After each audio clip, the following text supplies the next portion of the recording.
Hello everyone, this is Adam Dunstan, and this is our final lecture for the semester. And you'll forgive my face for being absent during this lecture. I am not feeling well, and I don't look well, so I will, save you having to see my face at the moment. But the topic for our concluding lecture is Return to Dualism, Ontology, Multi-Species Ethnography, and Other Stuff. And yes, that is a technical anthropological term, other stuff. So that's the topic for today. You'll recall that I started this semester by saying that all environmental problems are cultural problems. But in doing so, I sort of already had gotten us off on the wrong foot, inasmuch as I was drawing a distinction to some degree between environment and culture, as indeed there is in the title of our course, Culture and Ecology. And indeed, that's been a reoccurring theme of this entire course, and starting from Lecture 1, has been the concept of human and nature dualism. The often salient, sometimes dominant, even hegemonic idea that there is a non-human nature, the world of animals and plants and rivers and clouds, and that it is separate from humans, which of course seems laughable and silly, and like nobody would believe that when you say it like that, as is true of many things. But when you think about it, that sort of impulse of thinking is something we see not just in quote-unquote Western cultures, but in many cultures, but certainly not all. But it's certainly something that's become dominant in some of the ways we sometimes speak about the environment in industrialized settings, industrialized nations. And it's something we struggle with. It's something that we struggle with in part, as we've talked about, because it limits how we think about what it means to save a wildlife species, as we talked about last week. It limits how we think about a protected area and what indigenous rights can and should look like in a protected area. So it limits our creativity, one could argue. It also sort of binds us, I think, into a worldview that can sometimes be quite pessimistic, because nature is sort of either pristine or ruined. And I think that there's more to it than that. It can also, on a scholarly level, cause us to not be as insightful in terms of our theory. We've certainly seen over the past 40 years a large swath of the social sciences become so interested in theories of social constructionism that we forget sometimes that there's very much a material reality to our lives, and that to a great degree includes the soil that we grow things in. We can't just sort of socially construct away the environment that we've been given, and we adapt and subsist upon it. And so I think human nature dualism then is a theme that we've returned to again and again as something that's a challenge when we try to think about a sustainable future. Or to re-quote Leslie Sponsel, the eco-crisis will only be resolved or at least markedly reduced if there's a very fundamental rethinking, refeeling, and revisioning of the place of humans in nature. Which in all transparency is one of the reasons I love living in Alaska. I think Alaskans get very creative, drawing on a number of different cultural roots, indigenous Alaska Native roots first and foremost, but other roots as well, in thinking about what our place is in nature. So, I had asked also during that first lecture, whence human nature dualism? Whence dualism? Where did this come from? And we talked about I talked about a few different, I think, possible origins for this train of thought. In the philosophical traditions of the West, in the religious traditions of the West, particularly in sort of an industrialized economy and the way in which that affects people's thinking. But I'd like us now to consider a different question, perhaps a more hopeful question, maybe, which is, whence alternatives to human nature dualism? Are there other ways of thinking about culture and ecology? Because as I've experienced over and over again in this course, as I always do in a course like this, it's hard to not talk about things in those terms. We are humans. We want to relate things to our human experience and then to a broader world. That's only natural. That's a product of how our brains work to some degree. But is there other ways of thinking about how humans are situated within the environment? And I think there's lots of answers to that. I'd like to share a few in this lecture that we haven't talked about yet, several of which have to do with sort of deep in the weeds anthropological theory. But it's stuff that I hope you will see has a practical import. As much as this may be in the weeds, I think on a very practical level, the work we do with the environment every day, both in our personal lives and our professional lives, depends upon us thinking critically about our role in the environment. So I hope some of these theories are useful to you.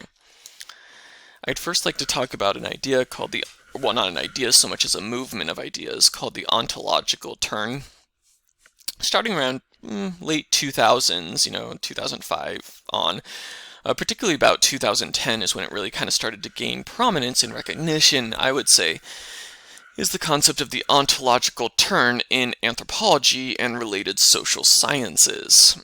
Ontology, you've heard me use before, you've probably heard it in other settings if you know other pretentious professors, but the term ontology is sort of what the world is, right? If I sometimes say in our worldview, we have our epistemology, how we know the world, our values, what we think matters in the world, and then our ontology, what we think the world is. So it's our way of understanding the world.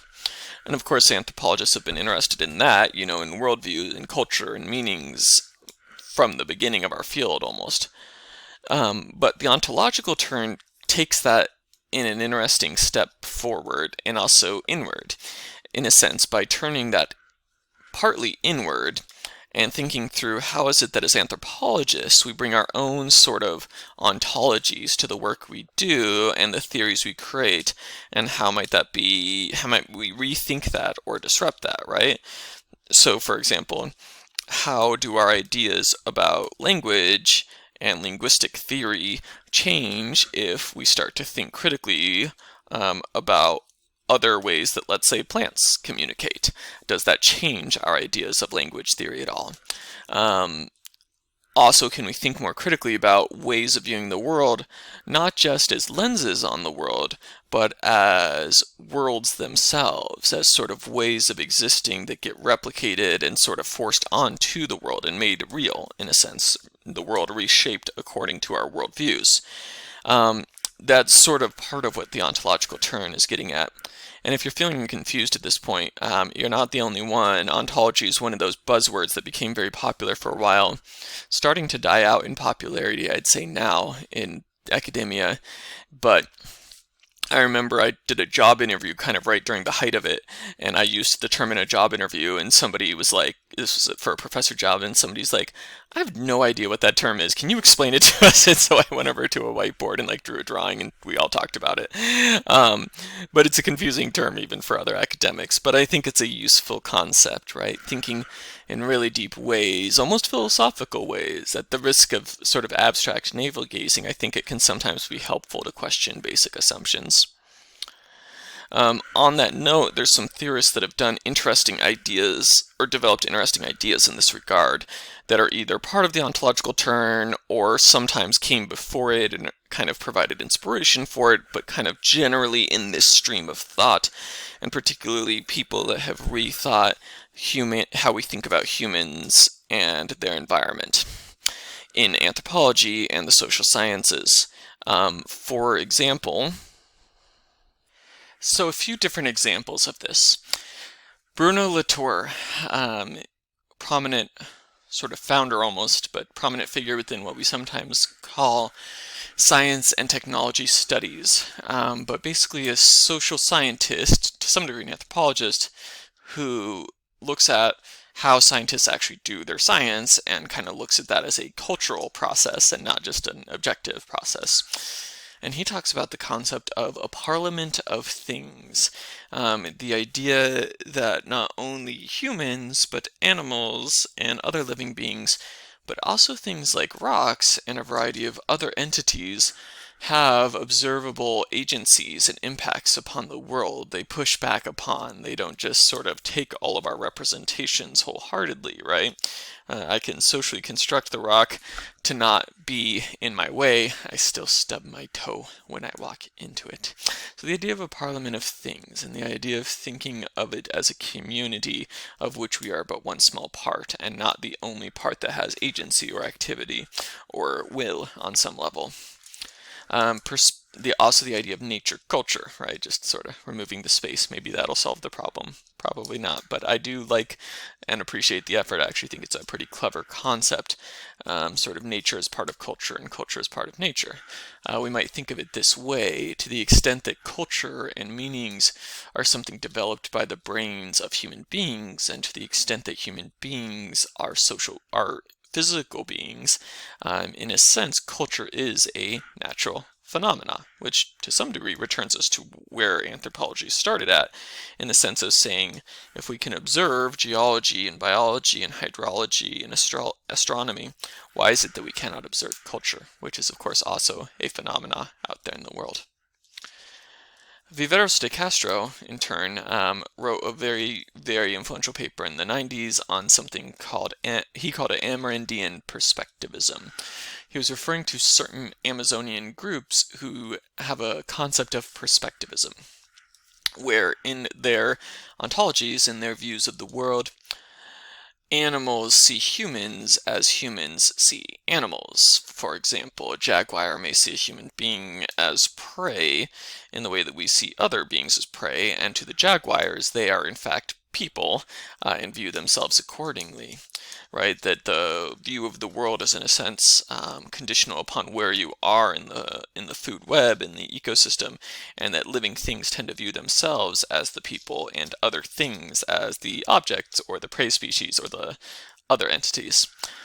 This concept is not unfamiliar and indeed found in many indigenous traditions. There's a famous story, I may have mentioned it before, Night Hunter and Day Hunter, within Kwakwaka'wakw tradition, of what we now think of as British Columbia, wherein a chief's son, who is competing with his brother in rivalry to be the best seal hunter, accidentally stumbles upon a cave where the seals rest, and what he finds is that the seals, when they rest at night or whenever, they take off their seal jackets, so to speak, their seal outfits, and they are people underneath, and they have a community under there. So this is a concept you see displayed in many cultures, the idea that animals are people too, albeit a sort of different kind of people, and that to some degree this is a matter of perspective. Donna Haraway, in turn, in a book called The Companion Species Manifesto, talks at great lengths, among other topics, about the ways in which humans and dogs have sort of coexisted, intertwined in our social relationships. And indeed, the story of humans and canines is one going back a great, great long time, one of the earliest, if not the earliest, domesticated animal. Arguably the earliest, and one in which there's definitely been coevolution on the dog side, if not also the human side, for many, many, many centuries now.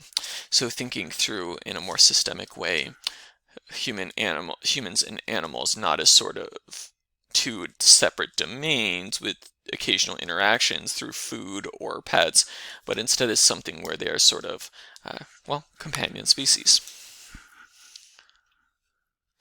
All of these, I think, are good to think with, as the old saying goes. So there's a guy you don't need to know, Claude Lévi-Strauss. Honestly, I don't like, or some of his ideas I rather don't like, but Claude Lévi-Strauss was famous for quite a while in social sciences, and he had a phrase about things that are, quote, good to think with, right? He says food is good to think with. What he means by that is that there are topics that when you think about them, they help you develop new ideas and new thoughts. And so I think these theories of dualism are good to think with, these different ideas. I'm not saying any one of them is the answer. I think they're all interesting ideas to throw into the churning blender that is your brain to hopefully make a smoothie of a better way of thinking about our place in the world. Man, I just compared your brain to a blender. That was strange. Another one that I want to mention is you watched a video this week from Eduardo Cohn where he speaks about his work with people in the Amazon, specifically Runa people. And he wrote a book published in 2013 that's been quite influential called How Forests Think Towards an Anthropology Beyond the Human. Now, an anthropology beyond the human might seem like a somewhat strange idea, since anthropology by its nature is the study of humanity. And when we're talking about non-humans, are we not in the domain of zoology, wildlife biology, botany, and so forth, theology if it's spirits, and so forth. But Cohn makes some interesting points in that book. He talks about the various ways in which human people, Runa people in this society, are communicating with and interacting with non-human entities in ways that extend the web of human communication into nature and vice versa. So, for example, he talks about how human hunters shake vines attached to tree branches to try to convince monkeys that there's like a snake or something underneath them so that the monkey will move, betray its hiding place, and they can then shoot it with an arrow. And he points out that if we think about this in terms of the linguistic theories of Charles Peirce, who was an early famous linguist, we can think of that as a form of communication, specifically what we would call an indexical form of communication, right? In the same way that when you smell smoke, it's a signal to your brain that there's a fire somewhere. The moving of the tree branch is a sign of an approaching predator to a monkey. And so in a sense, the hunters are sending messages to the monkeys, not symbolic messages. They're not talking to the monkeys, but they're communicating in indexical ways, in not entirely dissimilar from, for example, a siren from a police car, which lets you know that A, a police car is coming, and B, there's some kind of emergency or somebody being pulled over, right? Our brains do these systems of signification, as he says, these steps of association that are part of our human capacity for language. And as he points out, other species potentially do somewhat similar processes, and indeed, they both do that, and we are involved in them. We are talking, in a sense, to the monkey when we trick the monkey, right? We're deceiving them on purpose in a communication they would understand. And so, in a sense, we're communicating with them. And he extends this to other things, too. He talks about the ways in which humans in these communities attempt to communicate with dogs by administering hallucinogens to allow them to have certain kinds of dreams and communications with humans that will help them in their joint hunting endeavors. He talks about the ways in which trees themselves communicate, right?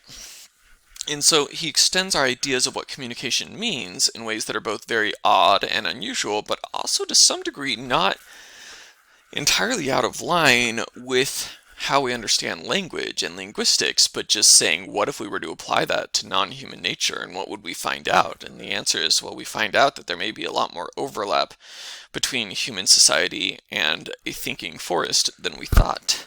Or as he puts it in the interview you watched, what I quickly realized when I was doing ethnography with the Runa people was that it wasn't enough to attend to what the people were doing, but I had to recognize that they were related to all sorts of other beings, relating to all sorts of other beings. Some of them were visible, like animals and plants, and some of them were not so visible, like spirits.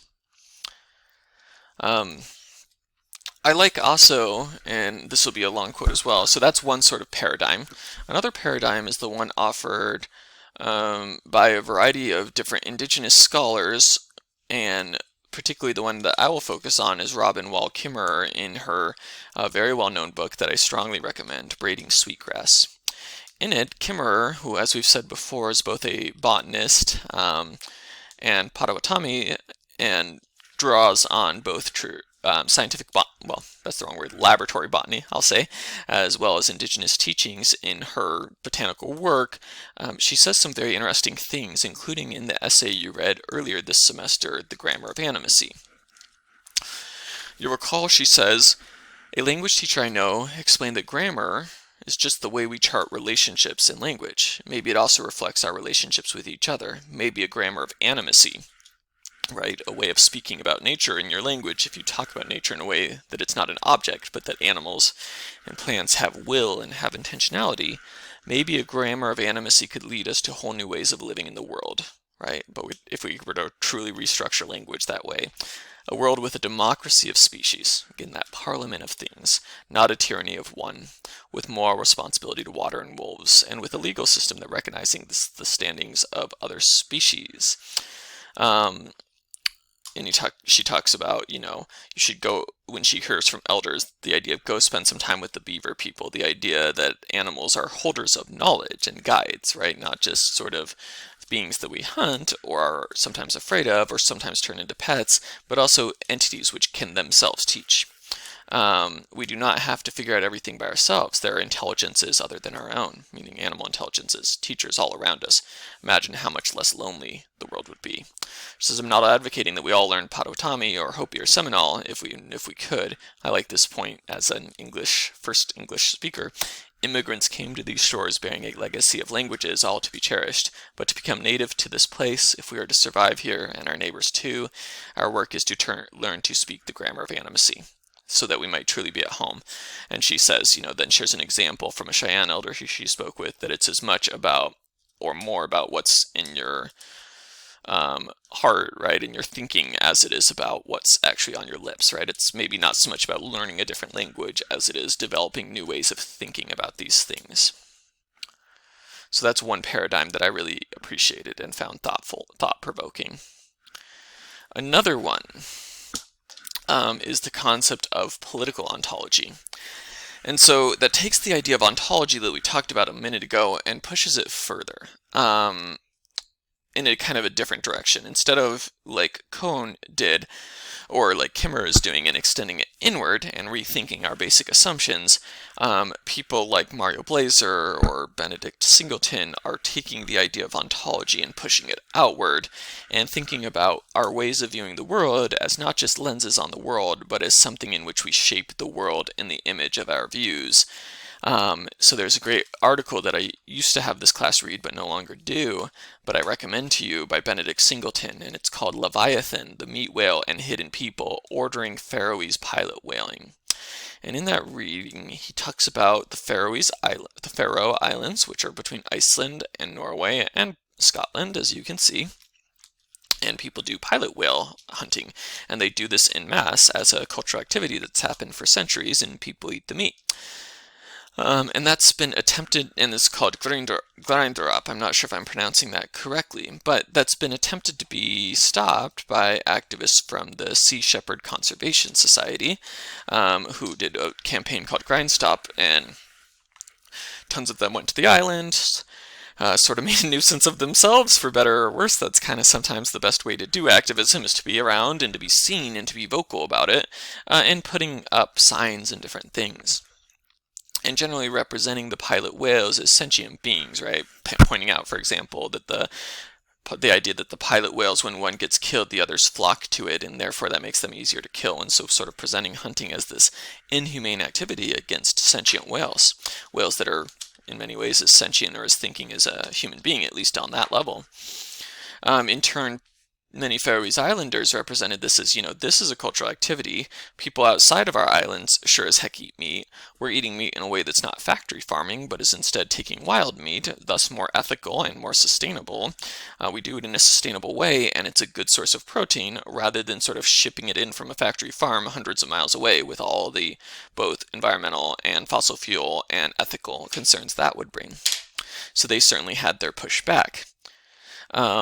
As Singleton points out, both groups are engaging in political ontology, which is essentially pilot whales. Oh, they're adorable creatures.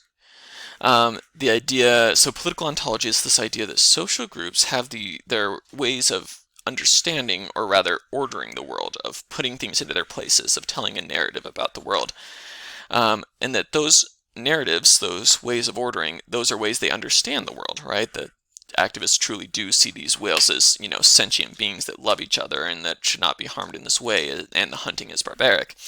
And there are Faroese Islanders who truly see it as a deep-rooted cultural practice that's sustainable and good. But that they actually shape the world to reflect that understanding, right? So as Singleton points out, people started engaging more in the pilot whale hunting in part in response to this backlash from activists, thus making it even more of a cultural activity than it already was, if I'm recalling this correctly. So in a sense, people, by asserting and viewing it as a cultural identity, they also made it more of a cultural identity over time, although it already was, of course. And then you also had, the activists, by sort of attending to these whales, noticing certain kinds of behaviors, emphasizing certain kinds of behavior, you make the animal into sort of an object of ethical concern, and bring it into your ethical web, and thus sort of enact a certain view of the world. And to the extent that those two ways of viewing the world are not just different ideas, but actually cause very different behaviors, right? Trying to get in the way of hunting versus actively trying to hunting, there's a clash there, a cosmopolitics, as they say, a clash of different ways of viewing the world. And interestingly, by the way, in all of this, there's a third contingency of people that sort of get pushed to the margins in that discussion. Faroese Islanders, who think that there shouldn't be whaling anymore, not because it's unethical, but because there's a lot of toxins in the whales. So that's another kind of conversation. So sometimes the ways in which we order and enforce a view on the world kind of pushes certain minority voices to the fringes. You can see this idea of political ontology in a variety of ways in the US and other places. So for example, we have an ideology, a concept of multiple use when it comes to public lands. The idea that our public lands, at least the BLM land, the Bureau of Land Management lands and the National Forest lands, are to be used for multiple uses. They should be for resources like oil and gas and mining, but they should also be for recreation, and they should also be for wildlife habitat, and they should be for spiritual lands, for indigenous practitioners, and it should be for multiple uses. That reflects a very US sort of pluralistic democracy view of the world, and that then becomes enacted or sort of put onto the world in the sense that we quite literally carve up public lands, or at least, zone public lands, divided up on maps into, well, this part's a, ATV area, this part's a mining area, this part's going to be for caribou, and so on and so forth. Our viewpoint then becomes enacted onto the world, and then indeed, certain areas become caribou havens as a result, and certain areas become oil resource areas as a result. Another example would be how we view pollution in US law, or indeed in any country's law. I don't think there's a country on the world which charts every possible kind of pollutant, partly because there's types of pollution that how would you track, right? Spiritual pollution in the views of many indigenous plaintiffs. And so that then becomes sort of enacted onto the world in the sense that we track certain kinds of pollution and regulate them. And to the extent that we regulate certain kinds of pollution, let's say nitrous oxides, and not others, let's say endocrine disruptors, that then becomes sort of reflected in how we even do our science of the world, what we test for more often, and therefore what we regulate, and therefore sort of what the world becomes to us and what we focus on. Although interestingly, we're still affected by pollutants even if we don't track them. Or palm oil, right? To the extent that we, as we've talked about before, develop sustainable palm oil plantations, and to the extent that we view sustainable as meaning environmentally sustainable and not also sustainable for local peoples, that will then lead to a world in which often indigenous landholders, as we've talked about in Indonesia and elsewhere, are forced off their land. And so in a sense, it becomes a self-fulfilling prophecy. The idea of these places as environmental and resource zones and not people zones becomes true because we've made it so. Or to share a final example, there's a well-known paper from Mario Blaser called The Threat of the Yermo. That's a word for cosmos, the political ontology of a sustainable hunting program. It involves a group called the Ishiro, or sometimes the Chamacoco, from Paraguay in South America. Historically, they've engaged in commercial hunting for different kinds of markets so since there's been colonialism, commercial hunting as a main way of livelihood of different things, including capybaras, these adorable little critters, as well as anacondas and one other species that I'm forgetting. That became outlawed over time, and the community started to move more towards fishing, commercial fishing, and one or two other kind of industries as their forms of subsistence. But then they made a push in the late 90s to get hunting rights back, commercial hunting rights, or permissions in a national park area, and they worked with the National Park Service of Paraguay, which was open to it, but basically said, we can't regulate this. We don't have the, the staff power, the manpower, and or expertise, or whatever the case was, to do this. So they ended up allying with a EU, a European Union funded NGO called Prodijaco, which said, okay, we'll set up like a sustainable hunting certification program where we'll basically work with the Ishiro to set up a way in which we will track the hunting and make sure it's being done sustainably. And, over I think a couple of years, certainly several months, there was meetings between the NGO and Ishiro people, and everybody sort of felt like, this was going pretty well. Sorry, I was just checking on something. Everybody felt like this was going pretty well. It seemed like it was going well. But then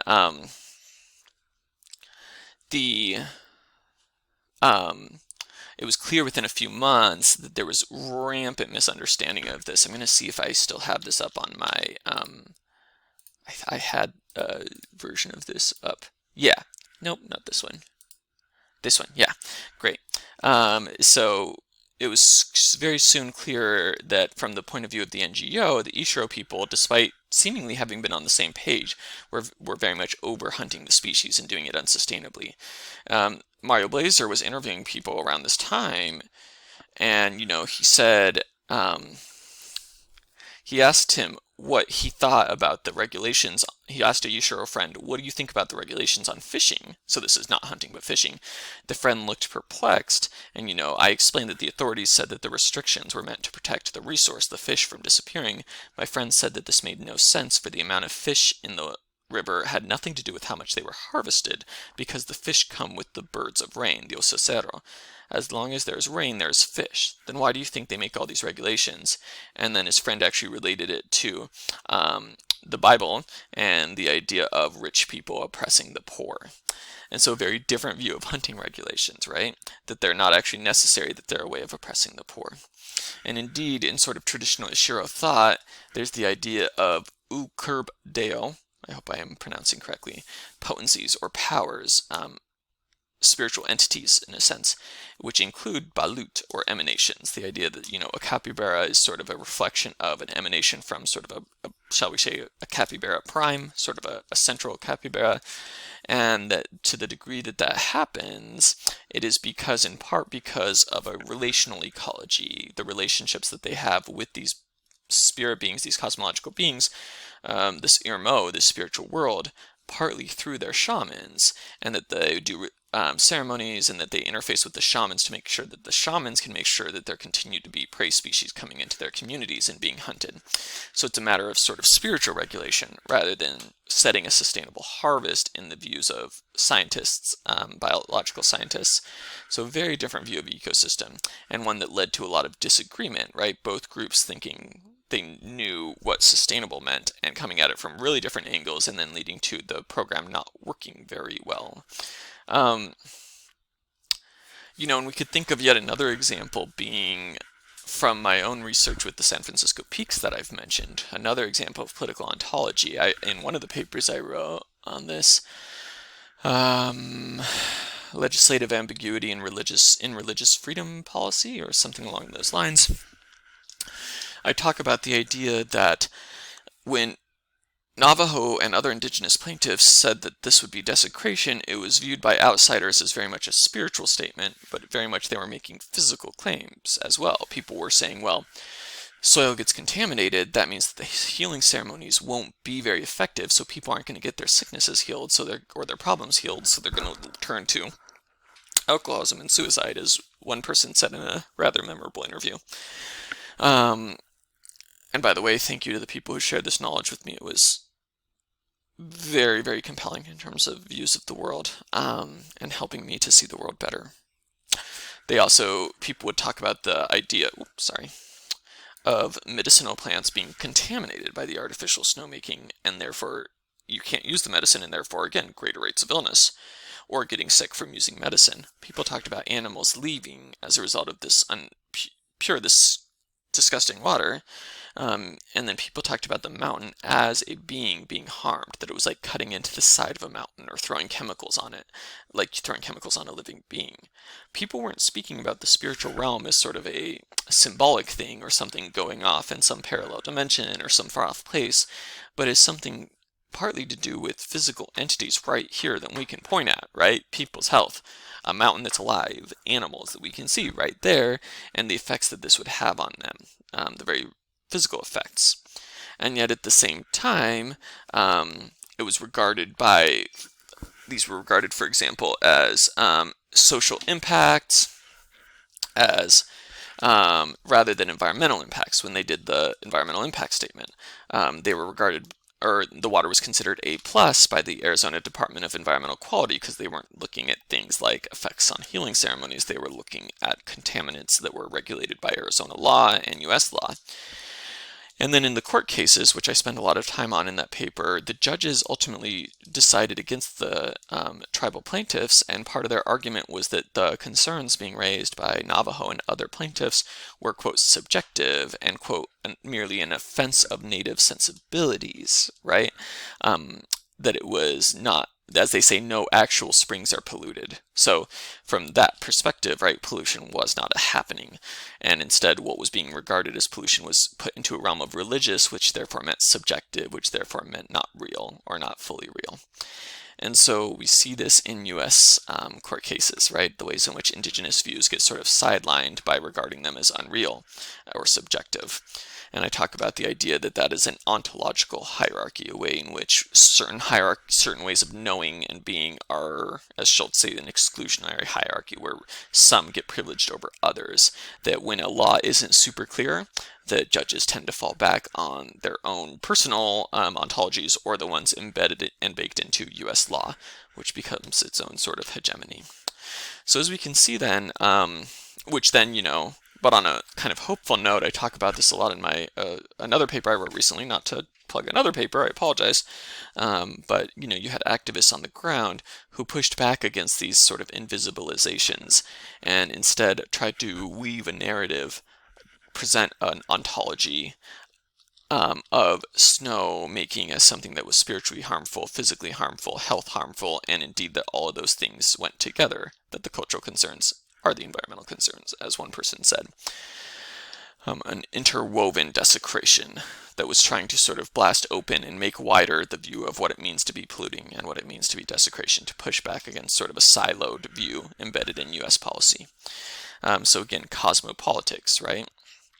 And when we think about cosmopolitics, we're sort of getting at more, I think, complex and nuanced ways of thinking about human-culture interactions, that we're not just sort of viewing, it's not just sort of culture and nature as separate things and culture having an idea about nature, but it's also that nature and that culture sort of enacts itself onto nature, and also that nature pushes back.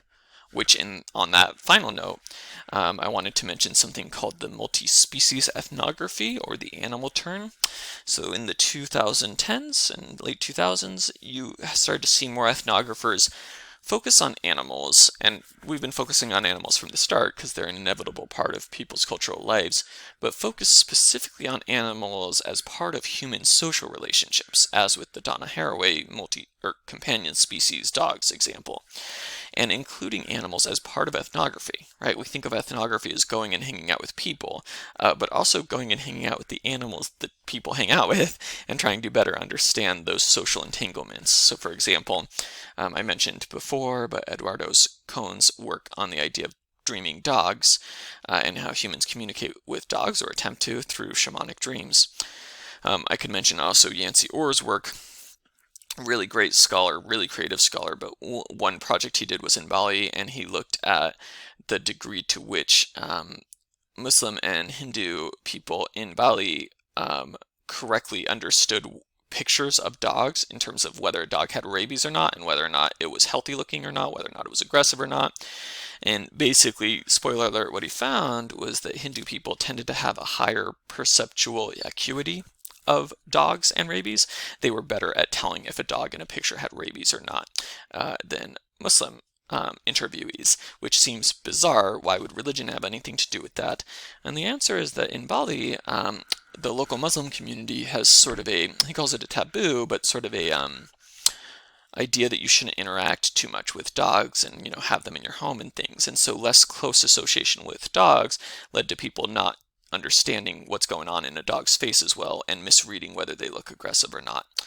And so different sort of the degree to which we socially interact with dogs actually affects our ability in a sense to communicate with dogs, or at least to understand what their face is saying to us. So interesting stuff.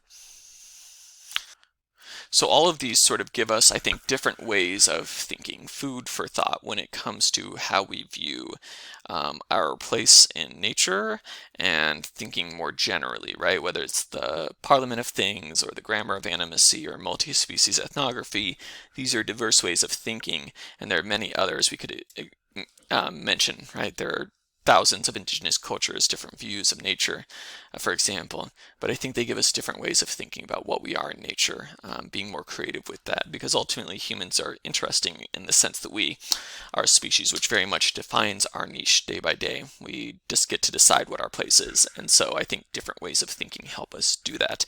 So I hope this has been a thought-provoking lecture, if nothing else.